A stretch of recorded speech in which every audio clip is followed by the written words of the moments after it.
Trust works in funny ways. Put it in the wrong person, watch that shit blow up in your face. Girl, I get it. Trust me, girl, I've been there. Had to cut a lot of people off. Lost a lot of friends there. Trust, once you abuse it, ain't no way you can really undo it. You will have to let me prove it. You will have to see what I'm doing. It's trying to know you on the deepest level. I see you got sick, cause baby, let go. You scared what I'ma do with him. Tell somebody who ain't got nothing to do with him. I promise I won't go and start no rumors. If you tell me how I see you, won't be ruined. I won't judge you on your past, so the fact that the secrets that you have, girl, you could tell me your secrets. Tell me your secrets. I promise that I'ma keep them. I hope that you believe it, cause I ain't gonna tell another soul. Ain't nobody gotta know, girl, you could tell me your secrets. I promise that I'ma keep them. I hope that you believe it, cause I ain't gonna tell another soul. Ain't nobody gotta know, girl, you could tell me your secrets. You can tell me anything and you know that it'll be safe with me. Cause I ain't never been the type to open my mouth, girl, and let shit leak. Hey everyone, and welcome back to another episode of the Social Exchange Project. This is your host, Shang Elizabeth Lore, and I am joined today by my best frenemy. My best frenemy, who has also been voted the #1 best hip-hop artist in the Chippewa Valley, dropping his new album, Through My Eyes. I have with me Noah Estrada. Thank you so much for being here with me today, Noah. Yeah, no problem. How are you doing? I'm good. I'm excited. I've been waiting for this. I'm excited just to give people a podcast interview and do it. Otherwise, I've been feeling good. I feel like we've been talking about this since we met, which is like, I don't even know. Like, I feel like it was like October of last year around Halloween. Yeah, yep. It was a show at OJuicy, yeah. Yeah, I met you at OGC. This is like way before all these live shows were happening because of COVID and things. It was one of the first shows that was happening that was like hip hop related. Yep. And I went with my friend Miles Boulevard, and we were watching the lineup, and I just remembered being front of the stage, and I remember looking at him like, "You're Noah Estrada, aren't you?" Yeah, no. And you were performing, and it was really an amazing experience for me. Yeah, no, I like to. Actually, I don't really care to perform too much, as in the actual getting on stage. It kind of scares the mess out of me. But I do like to put on shows because a lot of my friends that I used to grow up with, a lot of new people, they come out and I just have a lot of fun. The backstory to how OJuicy happened, that was a crazy story, how we ended up even at OJuicy. Yeah. But I'm grateful. I met a lot of cool people like Xavier and his team over there. They're all really cool people at OJuicy, and they've always worked with us and treated me real good and treated my people real good every time that we were there. So, wait, what was the crazy story? Now I feel like you can't just say that and then not without names or anybody. We had a plan and set. No, we need names and tags. No. So we had a plan and set with somebody at a venue, and then they said that, I'm like, I can't make this up. Somebody called in with a gun threat, say that they would shoot the show. Yeah. And it was about a personal beef that had nothing to do with most of anything. So they ended up canceling the whole event, taking it down, everything. So we had to start from scratch a couple weeks beforehand. And last second, OJuicy and my team at the time had worked out a whole show plan, and we made it work, and it turned out to be a really good show. This was with El Zakil, right? Yeah. It was a kill show, yep. Yeah, so it was kind of, we went through a lot to make it happen, but we made it happen, and we were very proud of that. And like I said, we met a lot of cool people in the way you and me and you through that. Ironically, it was like fate. I met a lot of cool curse, people. but fate. I mean, I'm not one to say destiny or fate or anything like that, but it definitely took me to a place and met some people that it brought me some opportunities, including you and Xavier, to showcase my music. So, I mean, it's been a blessing in disguise the way it happened. It was stressful at the time, but looking back, it's really I've gained a lot more than I would normally at a normal show for this. So yeah, instead of playing at the other place or performing at the other place or something. Right. Like, I gained a lot more. in the end. It was stressful. I probably got a few gray hairs more than I wanted, but it So worked we're out. like actually friends. I want the audience to know that we're actually friends. We've been friends for ever since that show. We've developed I would consider it like a pretty deep frenemy type of friendship. No, it's good. We threaten each other quite a bit. Lots of stabbing that happens between our friendship. But like, I didn't know you before then, and so you had mentioned to me earlier that you took a little break. Obviously, many people did. Lots of artists did during COVID. But how did you actually get started in music? I got started. Well, it's been something I've always been able to do is singing. Rapping, I kind of picked up from my cousins in Kenosha. They kind of always beatbox. There was a group of them, like 3 of them, that would sit there and kind of rap, and that kind of always fascinated me. And then my dad and my mom with their differences. How old were you? At the time, I would have to have been anywhere from like 8 to 11. Like my older cousin Toto and he had his friend Nono, they would like rap and shit. And it really used to captivate me because I don't think of them as necessarily the smartest people when they rap. They said a lot of things that they don't normally say. So it was kind of cool to hear that side of them. And then my dad and my mom's different and all that stuff. So once it all came down to the bottom line, like I just had a lot of different influences to bring me to music being my thing, and I was just blessed. I got a gift of being able to sing, like not a braggy way, but like it's a pretty easy thing for me to sing most. There's not, I'm not, I'm not no Aretha Franklin. You're not no by Shang any Elizabeth means. Lore, but Right. Nobody on that status, but I definitely had a gift where it comes easy. But then I also like to write, and I started actually with poetry for writing, and I kind of got noticed for that early on too, like through school and stuff. I had a couple that were publicized and stuff like that, and I really ended up learning how to write lyrics out of poems. And my mom had always taught me to be open, be open-minded, and I kind of write lyrics almost like a diary sometimes. yeah. Like sometimes you write songs that are more. It's almost like you have a song called Dear Diary or something. I do have a song Really called strange. Dear Diary, and if you ever want to get into the deepest of my emotions on my mindset for that really walks you through my last relationship, how it ended. Anybody who knows me, that was a decade long. It was a big deal for me. It was actually my first heartbreak, you know what I'm saying? So like, especially as an adult. So it kind of hit me different, brought me in some low places. Yeah, it was a bad time for me. You were at the like time. high school sweethearts, right? Yeah. I can yeah. totally relate to that. I feel like you don't know any better. Like when you meet your first, like I met my first love. Like I still consider him my soulmate, like one of my soulmates. I was 18, and that's all you know. And you grow with that person, and then you go through all the milestones with that person. And so it's just, yeah, it's a lot. Well, you get to know them differently. You know what I'm saying? So like, she was one of my best friends, and I know that there's a part of me that misses my best friend, but there's also a part of me that respects the boundary of moving on means that she's got to find a new best friend, and I found a new best friend. So like at the time, when you're going through it, it's always worse than when you're looking back at it. So now that time's passed and I've gone and she's moved on, I've moved on, and things are different. I don't even see things differently. It's the same situation, different angles. Like, we just are very good at co-parenting because we're able to put things aside and just respect the boundaries of we have to give up all ties except for parenting for the sake of our children, which we try to keep on an even tone. So like not to complicate things. right. And and she's a great mom. You know what I'm saying? Like whatever happened, it ended. I've blossomed new relationships since then, and it's I couldn't have asked for my life to go differently. I got a baby. I got a lot of things that I wouldn't change. And I've grown in ways I never had the chance to grow because I did have a very successful relationship from my high school sweetheart. And I don't consider it, just because I ended in a divorce, I don't necessarily say that's like, it was bad.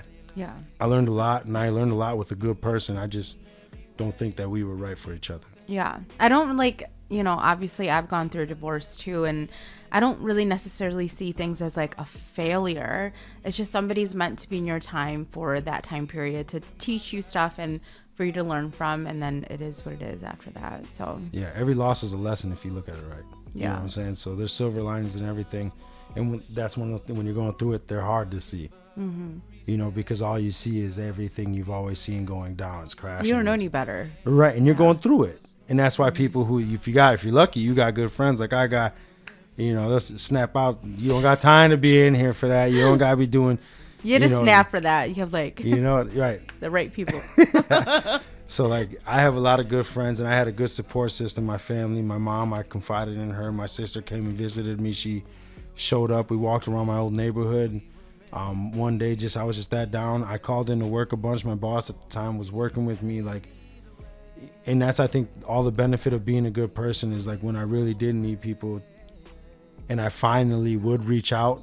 It's kind of a harder thing for me to do. Is I don't always necessarily feel like reaching out is my best skill, especially because I like to think of myself as a happier person, someone that a lot of my friends come to, like look up to. Right. And I wouldn't say like look up to as in like older brother, because I got older brother figures and I look at them as brothers and equals. But parenting, I started earlier, just the way I think is different. Yeah, how old were you when you had your first child? I think you and I've talked a little bit about that as well. I was 15 for 11 days, and then my oldest was born. Shout out to Ariana. Who you love very much. Oh, very much, very much. You talk about my biggest blessing in disguise. Like I never had to grow up, and I think that's one of the coolest things about me. Is like I said earlier, like I went from my cartoon stage about to end, my Rocket Power stage, all that, to Dora the Explorer. Like I never really. I've always had a reason to be a kid, and that's always kept me young. I feel young. I like to think that I'm present. I like to think that I'm around enough to be impactful on them. Her and my story is different than my other kids. She's my only kid with her mom. She was my only kid when I was super young. Like I still lived with my mom when I was raising her. Like I did a lot of growing up, but at the same time, when you're a kid, like you just care differently. Yeah. Kids see things differently. They like it was my baby. And there was nothing that could, like, it was just my baby. That was all it to it. It wasn't a doll. It wasn't baby think it over from school. It was like a real breathing like human a real being. human being. And then my only way naturally to think of that was like, I'm supposed to take care of this person, this human being. And it's been a blessing to be able to mold her, because you get molded as a parent a lot. It's humbling. It makes you call your parents every now and again and apologize for shit 30 years later. I can't tell you how many times I relate to my parents on things I never could relate to before, like house rules.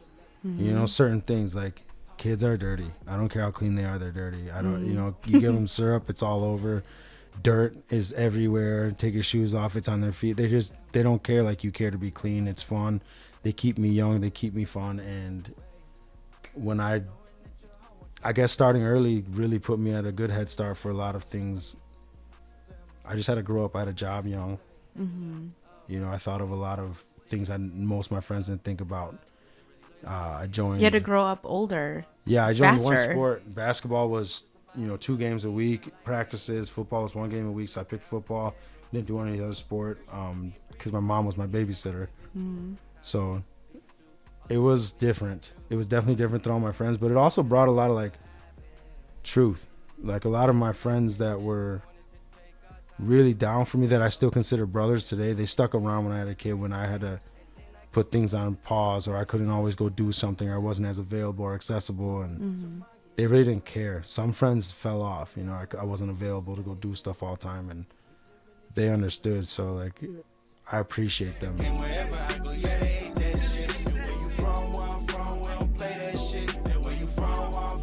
It was just really nice to see you all in your space, like just in your zone, creating your music. Tell me what that experience was like. Well, first of all, being in Justin's studio is like, okay, so like a studio to me is like maybe a salon to you, or a barbershop to me. I go to certain people, not only just because of the haircut, but it's the conversation. It's like the vibe. It's the vibe of your spot, right? So like I got a certain barbershop, shout out to Chips, because that's not only do I mess with the people there, but Chris and I used to hoop. I know Chris more than I know, the owner, Chapin. But I go there because the conversation is a conversation that Chapin, I like Scotty Benz, right? Yes, yeah. So another hip hop legend around here. I go there because the vibe is right for me. They talk shit. We talk sports. We do whatever. If I go somewhere else, it might be quiet. I don't know these people. They don't know me. It might be more quiet tone. So it is a big deal. Justin's studio is that same thing. Yeah. It's like a second home. Got his cat running around. You know, and like, just imagine, like, if you hear some of my vocals, just imagine me in the studio just screeching out things, you know, and I'm always welcome there. It's a nice little spot. It lets me get away. It lets me get in my creative zone. He lets me get in my creative zone. You know, he lets me do what I got to do to get there. He gives me my time. He really is, like, seriously the best person I've ever worked with, which is why I've done so much work with him. And he's really upped my game with me. Like, as I get better, it seems like he's also getting better. And he's getting more opportunities as I get more opportunities, even away from each other. Like, it's... I think he's on tour right now. Yeah, actually, that's what I'm saying. Like, he's on tour, he's kind of a big deal these days, Yeah. a little bit. And he obviously produces for a lot of my other friends too, Miles and TYB and things. Right. So he's just really good at what he does. And like it was just really nice to be in that space where I feel like I was super comfortable to express my emotions and my thoughts about your music. Like, I remember coming in and I was just like, should I be dancing right now? Because this music is like freaking fire and it's banging. Like, it was really good. Like, it was just really nice that you would allow me in that space, and same with Justin as well. To be fair, you came in on a good day. We were making Matrix. Yeah, that was the first song I heard. Right, so you know what I tell mean? me Like, about Through My Eyes, because that The album, album. I will have to say, like, I luckily was able to have access to it earlier, and like myself and my brother as well, like, we listened to it nonstop, and there were just some songs that really stuck with me. But I guess I just want to hear more about how that was creating for you, writing and creating. So my first album was that whole relationship I mentioned before. A lot of that was I was writing about that period, going through it, the befores, the afters, the during. And after that, this one didn't really have so much of a theme to it like the other one did, a relationship. This one was more, I was out of that stage, but I was really trying to find myself in music and push my boundaries and learn a lot about where I think I can take my music. So I went multiple different ways. And I usually kind of take you on a roller coaster of sing and rap and hip hop, R&B. But Matrix, that was one of the last songs I wrote for it. And that one on my mind, like, I just started writing things that mattered a lot to me. Tell me more about why that was important for you to be like vulnerable like that. Not a lot of artists would allow themselves to be that vulnerable, like the way that you wrote those two songs. Yeah, it's not easy to be vulnerable like that because people are gonna nitpick at it. You know what I mean? But once you get over that fact, you asked me why. I have 5 daughters. They listen and they're starting to see my music. They work YouTube. Everything I post, they'll be able to find it if they wanted to. And they do. And I won't say all of it's 100% what I would aim for them, but they also get to see me in a light that many other people don't. And they've brought out a very sensitive side of me that, like, I have to be very empathetic as a father, because for one, it's all very, very feminine energy in my house. And I complain about it sometimes, but in all reality, it's a very beautiful energy. They're very caring people. They're very creative. They're different than me. But the one thing I don't get in my house, as beautiful as it is none of them really understand me. And I think the more I grow older, the more I talk to my friends, the more I realize, like, they feel that way too. And I feel like moms, postpartum depression, and that's a real thing. I would never say it's not. I would never say it's not. I think that's a very real thing. And I think if you're having babies, you got to understand that that's a two-way stress. In situations that I'm most common with, it's like men do still bear the weight of not being heard. In this album, I really got in depth on the very first 2 songs. On My Mind, Matrix, very intentional that way, because there was times where, as me, as the happy guy, as the good guy, as the positive guy, I felt like maybe people didn't think to check on me. I felt like I got maybe skimmed over, as in he'll be all right, When in all reality, at that time, I was going through something for the very first time. And even though I've always been all right, and I still made it out all right, you get thoughts, you get in a place that's very dark sometimes, and it's hard to climb your way out. And you don't climb out always on the first try. You reach out for other crutches. You might find a person that helps you at the time, and it doesn't last long. Whatever the situation may be, I know so many of my friends that go through different situations with similar mindsets, but we don't talk about it until we're playing 2K and we're in a video game and one friend finally says something, and then we realize everybody else has something to chime in on the topic. Like, man, wow, that really wasn't that crazy for me to say, because they felt the same at some point, or do. And On My Mind is very much what it is described. It's on my mind. It's literally me writing down. I sat one day, I won't even lie, I cry to some of my music sometimes because it really hits home still to me. Because when I write it, I don't catch what I'm saying. I write it, I try and catch the zone that I'm in. And then when I look at it and it's all said and done, I'll rap it. I won't cry once. I won't say nothing. It'll make sense. I'll go. And then I sit back and I rap the whole thing when it's all written. And I can't out loud. I often rap it in my head because I get teary-eyed thinking about the stuff that I'm saying. And sometimes I question whether or not I want to even put that in the public eye. And you asked why? It's because I got kids that watch me, and I don't want them to ever think that I wasn't strong enough to be vulnerable. And I got friends, like I said, that always kind of looked up to me, and I don't want them to think that just because we're adults, it is the way it is, or we're stuck.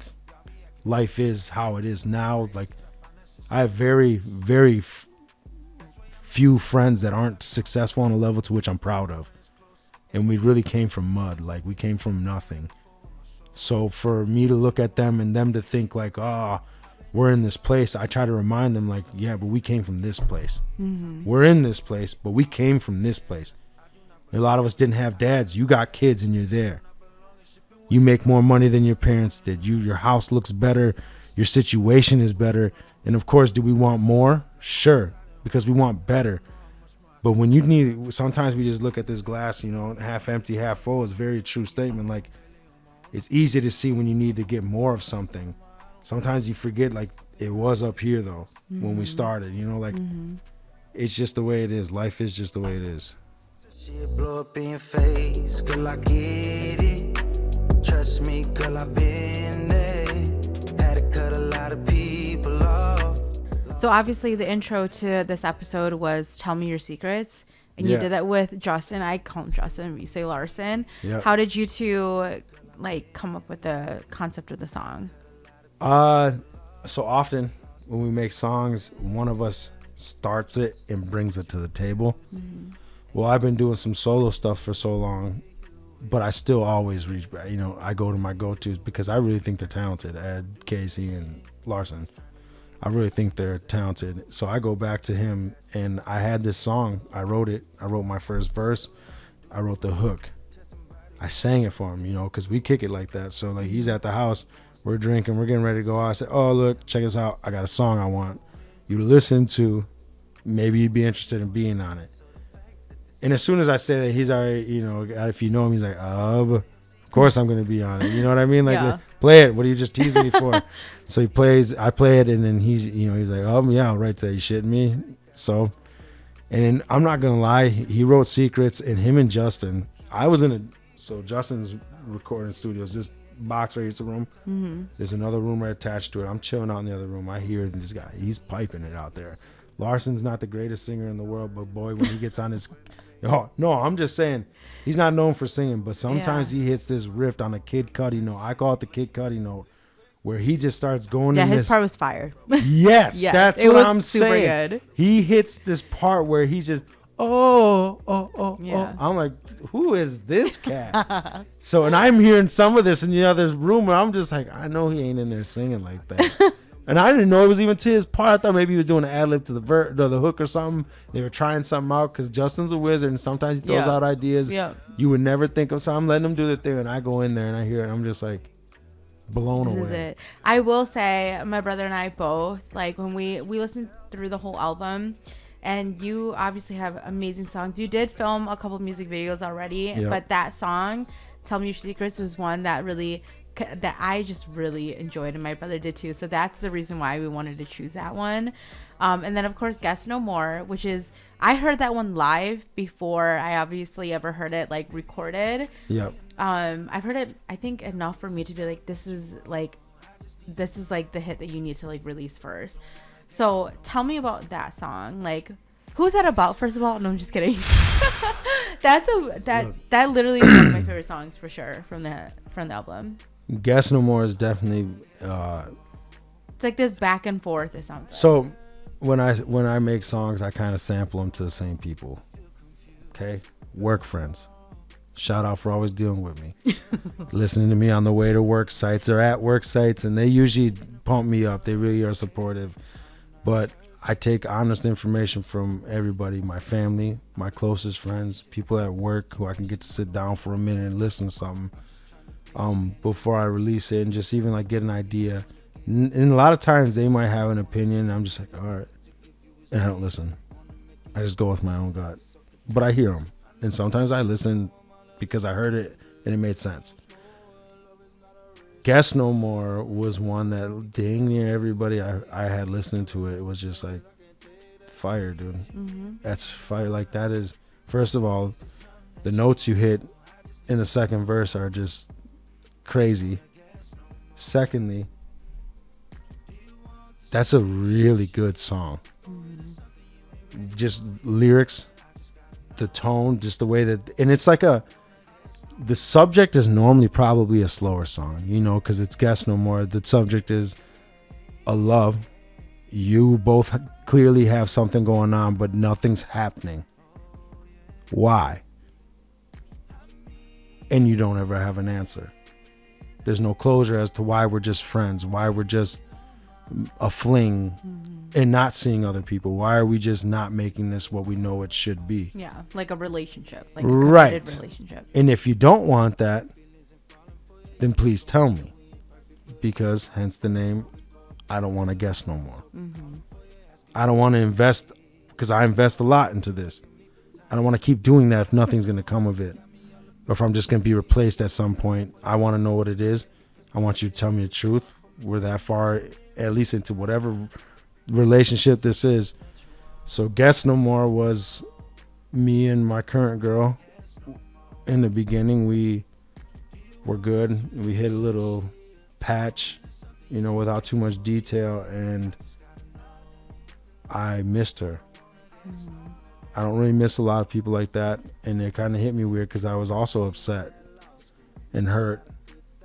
But we talked. Nothing really happened at first. You know, it kind of went slow, and I wrote the song in the midst of not knowing what was happening. And apparently that happens to a lot of people, because a lot of people are like, yeah, dude, that's once again super relatable.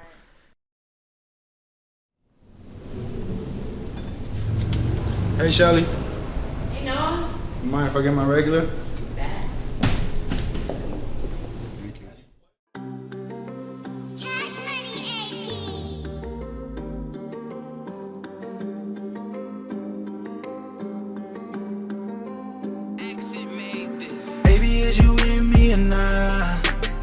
Is it something that you want? I just need to know.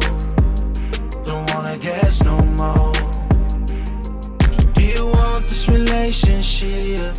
Or is it something you ain't ready for yet? I just gotta know. I don't wanna guess no more. It might hurt to hear the truth. Hurts more to feel confused. Hurts more missing you. Hurts more feeling like number two.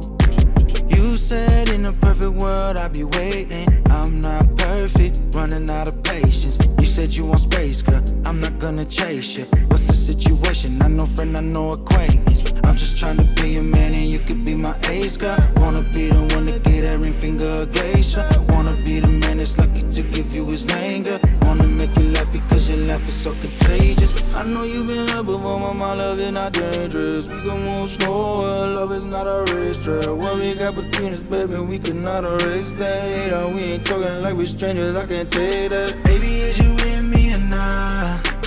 Tell me, is it something that you want? I just need to know. Don't wanna guess no more. Do you want this relationship? Or is it something you ain't ready for yet? I just gotta know. I don't wanna guess no more. Pretty lady, you're a superstar. Oh yeah, I mean it. I mean it with all my heart. I don't think you know you are though. All the traits in a woman, baby, yeah, you are those. Can you really blame me for catching feelings and falling for you? Yeah, we gon' miss out, we ain't perfect, but I'm still all in for you. More we go apart, I swear I'm on my soul, be calling for you. Asking me for space, how far from you, asking me for time. How long from you, got me all up in my chest, these feelings, girl, they all for you. Always in my head, because forgetting you is hard for me. Baby, is you with me or not? Tell me, is it something that you want? I just need to know. Don't wanna guess no more. Do you want this relationship? Or is it something you ain't ready for yet? I just gotta know. I don't wanna guess no more. I miss that good brain, that law school. Missed a lot of good things when I lost you. Matter of fact, it's your fault I'm sitting on this bar stool. Going home with someone who is not you. That's what too many shots do. When all I wanna do is call you, cause I want to, and I got to respect your request for some space. So you got it, I ain't even mad about it, I'm just way sad about it. I get you had some doubt and had to figure yourself out quick, that's okay. I just don't know how long I should wait. I ain't even mad about it, I'm just way sad about it. I get you had some doubt and had to figure yourself out quick, and that's okay. I just don't know how long I can take. Baby, is you with me or not? Tell me, is it something that you want? I just need to know. Don't wanna guess no more. Do you want this relationship? Or is it something you ain't ready for yet? I just gotta know. I don't wanna guess no more. I don't wanna guess, I don't wanna guess no. I don't wanna guess no more. I don't wanna guess, I don't wanna guess no. I don't wanna guess no more.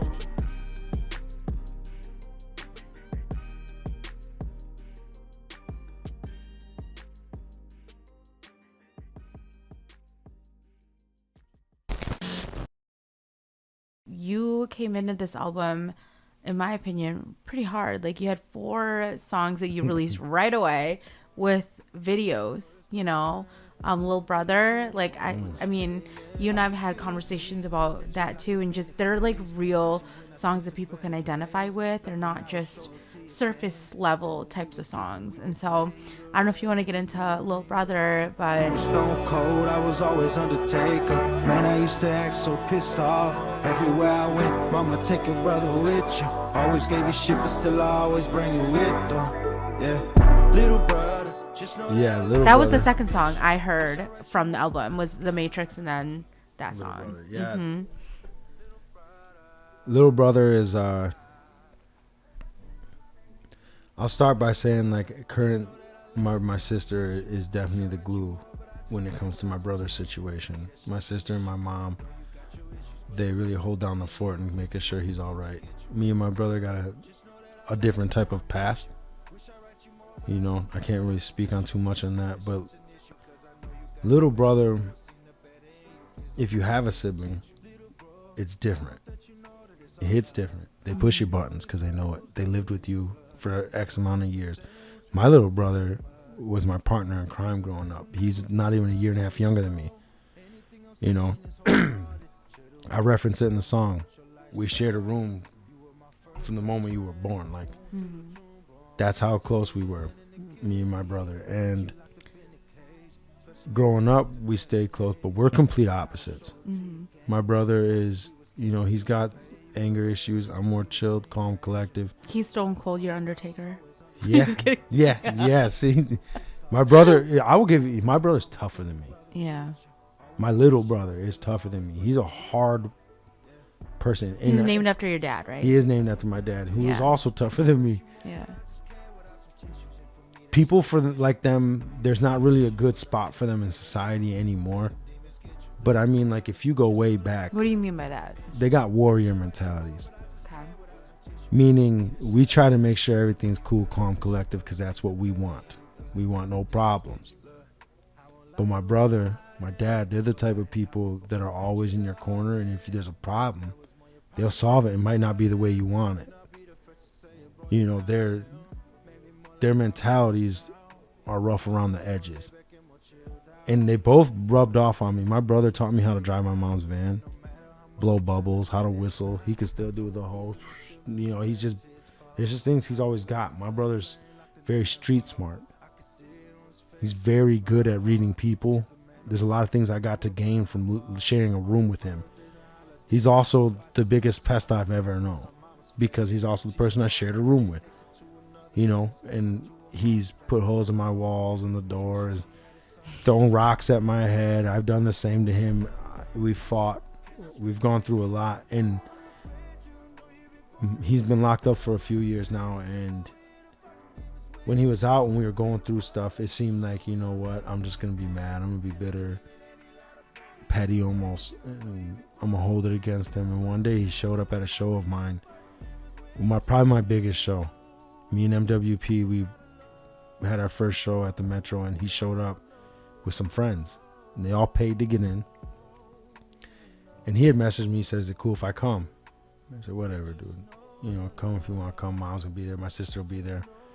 He shows up, he pulls me aside, and he owes me some money. He says, "Boom, I have this amount. It's not close to what he owes me, but for him, I know that was a lot for him at the time." Mm-hmm. So I just gave it back, because I don't want him to think our problems are because of money. Right. Our problems are because you're my brother, and I've always had you, and you've always had me. And like you said, when you know somebody like that, you don't look for when they're screwing you over. Right. So when it does show up, it hits different. Mm-hmm. And when I'm supposed to love you and see you at family events, and you already feel like you're the black sheep, and you feel like you're the outcast of our family, and you do stuff that makes us have to react, that we can't trust you. And he was in a dark spot, my brother was. I won't speak too much because I can't ask him for permission to speak on the situation, but he was in a dark spot that I couldn't understand. I don't understand. I won't understand, because I'll never get there. Mm-hmm. And part of it's because I've seen what he went through and what he goes through. But my brother's been sitting so long this time that I really hope, and I'm looking at him and what he's doing while he's in there. He's finding himself. He's going to school.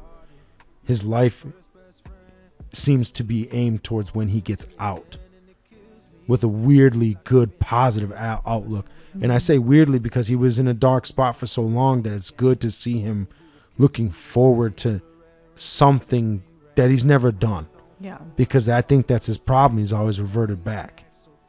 The same people doing the same things because they accept him, because it's easier to be accepted amongst the people of your rank. Meaning, I'm sorry. It's okay. I'm crying too. He's my little brother, so I wrote him a song. I told my sister about it, and I asked her, she was on the phone with him at the same time, like, hey, he said it was cool that you're writing a song, so I put on the album. He did me bogus, but he's really one of my closest people. And I don't want him to think while he's every day going through life in a cage that I got something against him anymore. Yeah. I'm proud of him. I'm proud of where he's going. I'm proud of who he is. I know him deeper than most people know him. On paper, he doesn't look that much different than my dad. And I know my dad differently than people know him. And I know how good of people they are because they're in my corner. When they're not in your corner, they look crazy. They look like they got anger problems. They this and that. They're not. They're crazy for their people. And my brother did some bogus They just things. love differently. He's everything, every emotion they have is 100. They don't halfway feel nothing. Anger's 100, and that's the problem. They see the anger because that's the problem. You don't want to see 100 anger, but they don't see the 100 love. They don't see the 100 protector, the 100 care, the 100 of my brother would give you his shoes and his shirt off his back and walk 10 miles in the sun on barefoot with you on down a gravel road. My dad would do the same. They don't know them like that, and my brother means a lot to me, and I know he feels like maybe he let us down.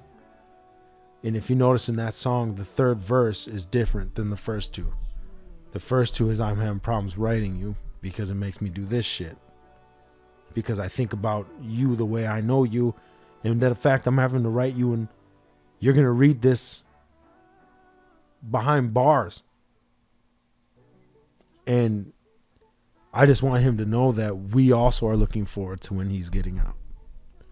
We also are waiting for him to make a leap in his life to where he gets to where we all know his potential can take him.